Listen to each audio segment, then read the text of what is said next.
ஐயனார் துணை சீரியலில் அடுத்து நடக்க போகிற நிகழ்வுகளை நாம் பார்க்கலாம். சேரன் வேலை பார்த்துக்கிட்டு இருக்கும்போது மதிய நேரம் வந்ததுனால எல்லாருமே சாப்பிட ஆரம்பிக்கிறாங்க. அப்போ நம்ம சேரனுமே கொண்டு வந்த சாப்பாடை உட்காந்து சாப்பிட்லாமேன்னு சொல்லி ஆரம்பிக்கிறாங்க. அனீஷ் மட்டும் சாப்பிடாம வெயிட் பண்ணிக்கிட்டு இருக்காங்க. என்னடா நீ சாப்பாடு கொண்டு வரலையா, ஏன் சாப்பிடாம உட்காந்துருக்க, அன்னைக்குள்ளதை வேணால் சாப்பிட எடுத்துக்கோன்னு சொல்கிறாங்க. உடனே அனீஷ், இல்லைனே தங்கச்சி ஃபோன் பண்ணால் இப்போ வந்துருவா, அவள் தான் சாப்பாடு எடுத்துகிட்டு வாரா அப்படின்னு சொல்கிறாங்க. சேரனுமே சரிடா இப்போ உனக்கு ஸ்பெஷலாக வருது போல் அப்படின்னு சொல்லிட்டு அவங்க சாப்பிட ஆரம்பிக்கிறாங்க. கரெக்டாக அவங்க சாப்பிடும்போதே நம்ம சந்தா யாதவும் வந்துருந்தாங்க. அவங்க வந்ததுமே அனீஷுக்கு சாப்பாடு பரிமாறுதாங்க. அதை பார்த்ததுமே சேரன் கேட்குறாங்க, என்னம்மா நிறைய பண்ணி கொண்டாந்துருக்கீங்க அவளுக்கு அப்படின்னு சொல்லிட்டு. அதுக்கு சந்தா யாதவ் சொன்னாங்க, அவங்களுக்கு ரைஸும் பிடிக்கும், அதுக்கப்புறம் சப்பாத்தியும் பிடிக்கும், அதனால தான் நான் ரெண்டையுமே செஞ்சு கொண்டு வந்தேன்னு சொல்லிட்டு பரிமாறுதாங்க. இதை பார்த்ததுமே சேரனுக்குமே எடுத்து கொடுக்குறாங்க. இதை அவங்க பார்த்தது, எனக்கு சப்பாத்தியா, சரி அப்போ நான் செஞ்ச சாப்பாடை நீங்கள் சாப்பிடுங்கன்னு சொல்லி கொடுக்குறாங்க. அதை சந்தையை சாப்பிட்ட உடனே நீங்கள் செமையாக சமைச்சிருக்கீங்க, ரொம்பவே நல்லா இருக்குதுன்னு சொல்லி ருசிச்சு சாப்பிட்றாங்க. இவங்க எல்லாருமே சாப்பிட்டுக்கிட்டு இருக்க அதே நேரம் பல்லவன் சேரனை தேடி வராங்க. அப்படி வந்த இடத்துல சேரன் சந்தாயாதா கிட்ட நல்லா சிரிச்சு பேசுகிறத பார்த்ததுமே நம்ம பல்லவன், நம்ம அண்ணனா இது, இப்படி இந்த பொண்ணுக்கிட்ட இவ்வளோ அழகாக பேசிக்கிட்டு இருக்காங்களேன்னு சொல்லி ஆச்சரியப்படுதாங்க. அது மட்டும் இல்லாமல் கிட்ட வந்து அண்ணே அப்படின்னு சொல்லி கூப்பிடுறாங்க. உடனே என்ன பல்லவா நீ எங்கே இங்கே வந்திருக்க அப்படின்னு சொல்லி கேட்குறாங்க. இல்லைனே நான் இந்த பக்கமாக வந்தேன், சரி அப்படியே உன்னைய பார்த்துட்டு போயிடலான்னு சொல்லி உள்ளே வந்தால் நீ இங்கே என்னன்னா பெரிய வேலை பார்த்துக்கிட்டு இருக்க அப்படின்னு சொல்லி கலாய்க்கிறாங்க. இதை பார்த்ததுமே சேரன், அதெல்லாம் ஒன்றும் இல்லடா நீ உட்காருன்னு சொல்லிட்டு அவங்களையுமே சாப்பிட சொல்லிட்டு, இது அனிஷோட தங்கச்சி, பேர் சந்தா யாதவ் அப்படின்னு சொல்கிறாங்க. அது மட்டும் இல்லாமல் இவங்க வடநாட்டிலேருந்து இங்கே வந்திருக்காங்க, இவ்வளோ நாள் அங்கே தான் இருந்தாங்கங்கிறத சொல்கிறாங்க. இதை கேட்டதுமே பல்லவனுக்கு அவங்க அம்மா ஞாபகம் வந்துடுச்சு. ஏன்னா பல்லவனோட அம்மாவுமே ஒரு வடநாட்டுக்காரங்க தானே. அதை கேள்விப்பட்டதுமே ஒரு மாதிரி அவங்க மூட் அவுட் ஆயிருந்தாங்க. அப்புறம் எல்லாருமே சாப்பிட்டு முடிக்கவுமே சந்தாயாதா கிட்ட தனியாக பேசலாமான்னு சொல்லி பல்லவன் ட்ரை பண்ணுறாங்க. ஆனால் அதுக்கு வாய்ப்பே கிடைக்கல. வீட்டுக்கு வந்ததுமே அதை யோசிச்சுக்கிட்டே இருக்கிறாங்க. அந்த பொண்ணுக்கிட்ட நம்ம ஏதாவது கேட்டு விவரத்தை தெரிஞ்சுக்கலாமா அப்படின்னு சொல்லி யோசிக்கிறாங்க. அது மட்டும் இல்லாமல் தன்னோட அம்மா எப்படி இருப்பாங்கன்னு சொல்லிட்டு அந்த ஃபோட்டோவை பார்த்துக்கிட்டே இருக்கிறாங்க.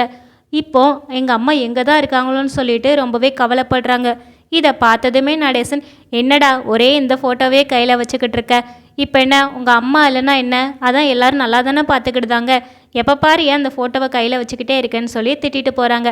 எல்லாமே உங்களால் தான்ப்பா, நீங்கள் ஏன்ப்பா அம்மாவை விட்டீங்க, அப்படி எங்கே தான் போனாங்க என்னையை விட்டுட்டு அப்படின்னு சொல்லிட்டு கேட்குறாங்க.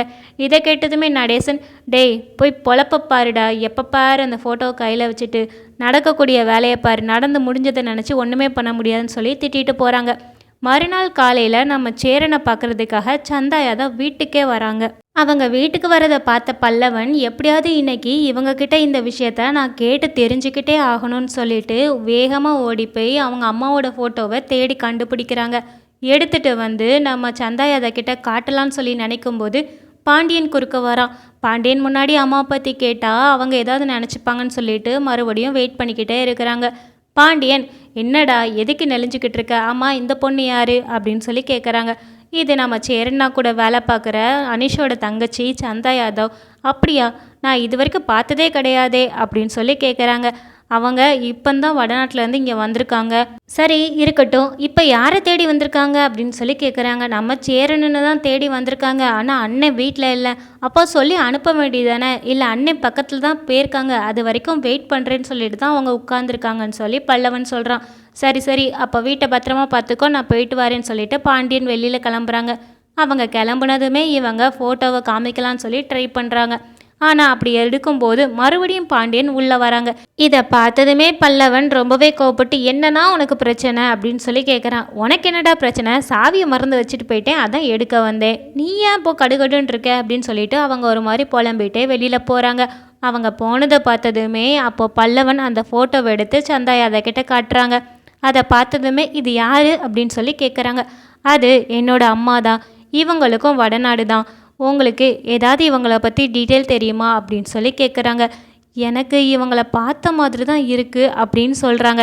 இதை கேட்டதுமே பல்லவன், நிஜமாவா சொல்கிறீங்க, கொஞ்சம் நல்லா பார்த்து சொல்லுங்கள், இது ரொம்ப வருஷத்துக்கு முன்னாடி எடுத்த ஃபோட்டோ, இப்போ எப்படி இருப்பாங்கன்னு எனக்கு தெரியல அப்படின்னு சொல்கிறாங்க. பல்லவன் சந்தாயாதா கிட்ட ஏன் இவ்வளோ விஷயம் கேட்குறாங்க அப்படின்னா, அவங்க இருந்த அதே ஏரியாவில் தான் நம்ம நடேசன் கல்யாணம் பண்ணி அந்த வடக்கன் ஒய்ஃபை கொண்டாந்து வச்சுருந்துருக்காங்க. அதை கேள்விப்பட்டதும் தான் சந்தாயாதாக்கு ஏதாவது தெரியுமான்னு சொல்லி ஒரு நட்பாசையில் கேட்குறாங்க. இதை அவங்களுமே புரிஞ்சுக்கிடுதாங்க. எனக்கு நீங்கள் சொல்கிறது எல்லாமே புரியுது, ஆனால் இது யாருன்னு எனக்கு சட்டுன்னு அடையாளம் தெரியலை. ஒருவேளை இனிமேல் பார்த்தா வேணா நான் கண்டிப்பாக சொல்கிறேன்னு சொல்லி சமாளிக்கிறாங்க. உடனே சந்தாயாதா கேட்குறாங்க, அப்போது 4 பேருக்குமே அம்மா கிடையாதா? நீங்கள் 4 பேருமே உங்கள் அம்மா இவங்கள தான் தேடிக்கிட்டு இருக்கீங்களா அப்படின்னு சொல்லி கேட்குறாங்க. இது எங்கள் 4 பேருக்குமே அம்மா கிடையாதுன்னு சொல்லி நடந்ததை பல்லவன் சொல்லிக்கிட்டு இருக்காங்க. இவங்க தன்னோட அம்மாவோட ஃபோட்டோவை காமிச்சு கேட்டது, அதுக்கப்புறம் இப்படி சந்தாயாதா கிட்ட எல்லா விஷயத்தையும் சொல்லிக்கிட்டு இருக்கதை நடேசன் கவனிக்கிறாங்க. நீ என்னடா பண்ணிக்கிட்டு இருக்கன்னு சொல்லி ரொம்பவே ஷாக் ஆகுறாங்க. இப்படி ஒவ்வொருத்தர்கிட்டயா போய் அம்மா இல்லை எங்கள் அம்மாவை கண்டுபிடிச்சி கொடுங்கன்னு கேட்டுக்கிட்டு இருக்கே, இதெல்லாம் நல்லாவாடா இருக்குது. தயவு செஞ்சு கொஞ்சம் அமைதியாக இரு. நீ இல்லாதவங்கள பற்றி இவ்வளோ யோசிக்கிறியே, நீ நல்லா இருக்கணும்னு சொல்லி இங்கே எத்தனை பேர் யோசிக்கிறாங்க. உன் அண்ணனுங்க உன் மேலே உயிரே வச்சுருக்காங்க. அப்படி இருக்கும்போது நீ அவங்களுக்கே தெரியாமல் இந்த மாதிரிலாம் கேட்டுக்கிட்டு இருந்தா ரொம்பவே கஷ்டப்படுவாங்க அப்படின்னு சொல்லி சொல்கிறாங்க. இதை கேட்டதுமே பல்லவன், எனக்கு தெரியாமல் இல்லை, ஆனால் நீங்கள் என் அம்மாவை பற்றி எதுவுமே நீங்கள் சொல்ல மாட்டேங்கிங்க. சேரனனோட அம்மாவாச்சு நீங்கள் கொன்னுட்டீங்க, அதுக்காக ஜெயிலுக்கு போயிட்டு வந்திருக்கீங்கன்னு சொல்லி இந்த ஊருக்கே தெரியும். அவங்க இல்லைங்கிறது ஒரு உண்மையான விஷயங்கிறதும் தெரியும். ஆனால் என்னோட அம்மா இருக்கிறாங்களா இல்லையாங்கிற ஒரு கவலையிலேயே நான் டெய்லி கடத்த வேண்டியிருக்குது. தயவு செஞ்சு எங்கள் அம்மா எங்கே இருக்கிறாங்கன்னு சொல்லுங்கள். அவங்க வடநாட்டுக்குனாலும் போயிட்டாங்களா, இல்லை நானும் வேணால் அங்கே போய் தேடட்டுமான்னு சொல்லி பல்லவன் கேட்குறாங்க. இதை கேட்டவுடனே நடேசன், நீ என்ன முட்டாளா, எப்போ பாரு ஏன் இதே கேட்டுக்கிட்டு இருக்க, அதான் முடிஞ்சிடுச்சின்னு சொல்கிறோம்ல, போய் அடுத்த வேலை இருந்தால் பாரு அப்படின்னு சொல்லி திட்டுறாங்க. மறுபடியுமே பல்லவன், நீங்கள் சொல்லுங்கப்பான்னு சொல்லிட்டு அழுகிறாங்க. இதை நடேசனால் பார்க்க முடியலை. இல்லைனா சேரன் அம்மாவை கொன்ன மாதிரி ஏன் அம்மாவையும் கொண்டு எங்கேயாவது புதைச்சிட்டிங்களா அப்படின்னு சொல்லி பல்லவன் கேட்குறான். இதை கேட்டதுமே நடேசனுக்கு ரொம்பவே கோபம் வந்து நம்ம பல்லவனை பலார்னு அரைஞ்சிருந்தாங்க. இதை யாருமே எதிர்பார்க்கல.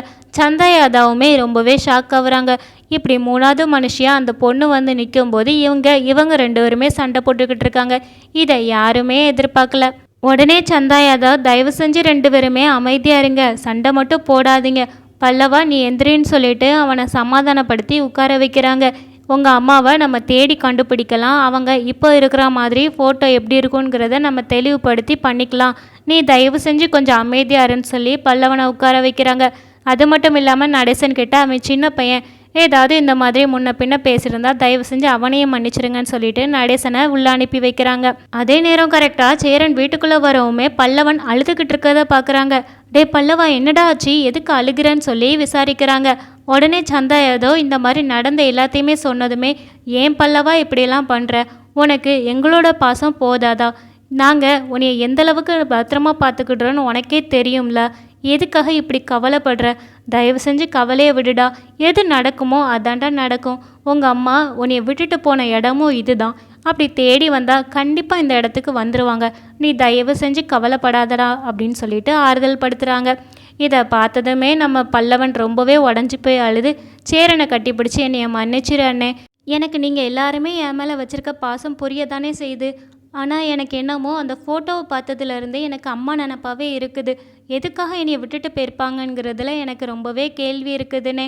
இப்போ அம்மாவாச்சி இறந்துட்டாங்க, அவங்கள நம்ம அப்பா தான் வெட்டி கொண்டாருன்னு சொல்லிட்டு ஜெயிலுக்கே போயிட்டு வந்துட்டாங்க. இதை என் அம்மாவுக்கு என்ன ஆச்சுங்கிற ஒரு விடை தெரிஞ்சாலாவது நான் அமைதியாக இருப்பேன், அவங்க இருக்காங்க இல்லைங்கிறது தெரிஞ்சாலே எனக்கு போதும்னே, அதுக்கு தானே நான் தேடினேன், மற்றபடி பாசத்துக்காக இல்லைனே அப்படின்னு சொல்கிறாங்க.